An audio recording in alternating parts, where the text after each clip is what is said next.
Hey, what's going on guys? Adam here, and welcome to the video. We're going to review the Quicksilver card from Capital One. I'll go over each benefit and compare them to similar cards on the market. Then at the end, I'll give you the 4 situations where you'd want to get this card. And if you fit into one of these, I'd highly recommend checking it out using the link in the description. All right, let's get into it.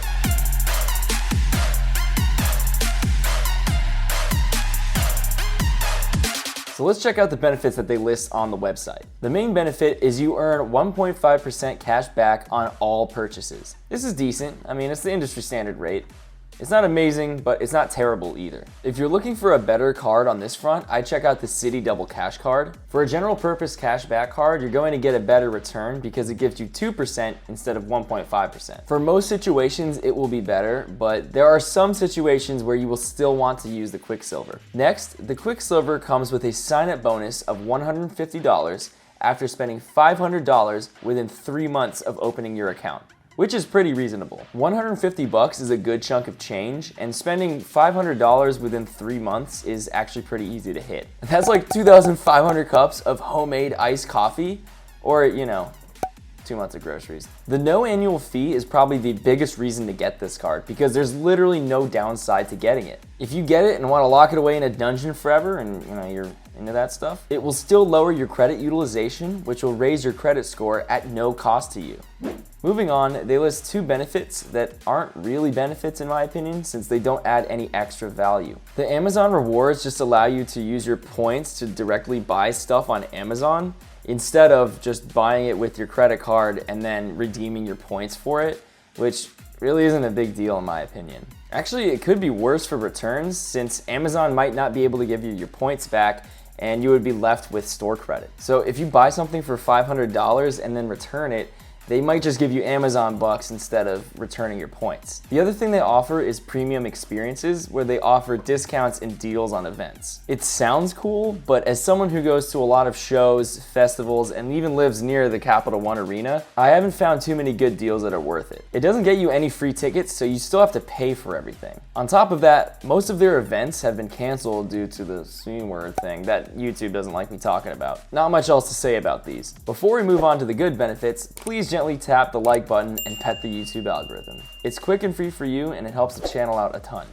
Now we're getting into the good benefits, which in my opinion should be much higher on the website.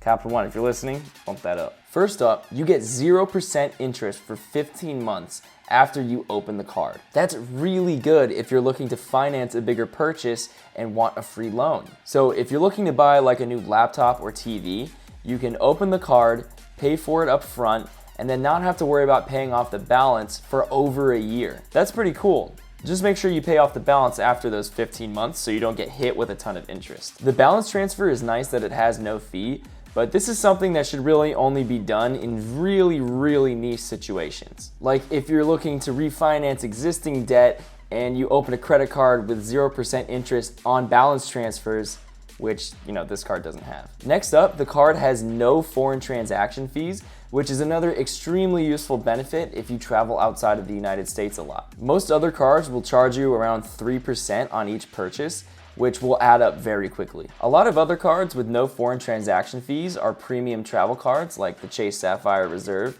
which require a higher credit score to get. So it's really cool to see a card that's way more accessible. The rewards are great that you can use them at any time, at any amount, and they never expire. There are a lot of other benefits listed, but they aren't really unique, useful, or they just have free alternatives available to anyone. All right, here's the verdict.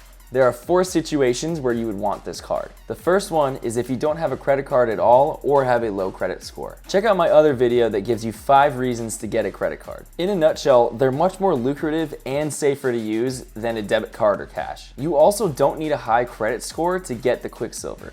I got mine when I was around 600. The second situation where you would want this card is if you're looking to finance a bigger purchase. You can use the 0% interest to pay up front and then slowly pay off the balance over the course of the 15-month period. The third situation is if you're going to be traveling outside of the US and don't already have a credit card with no foreign transaction fees, like the Chase Sapphire Reserve. Those fees add up real quick, so this will at least save you a couple $100 bucks. Fourth, you can use this for credit card churning, where you get the credit card, use it enough to get the sign-up bonus, and then never touch it again. There's no annual fee with the Quicksilver, so you can open your card, get your 150 bucks, and peace the fuck out. Hopefully this helps you decide if this is a card that you want to go for. If you're interested in getting the card, I put an affiliate link in the description down below. I'll catch you in the next one.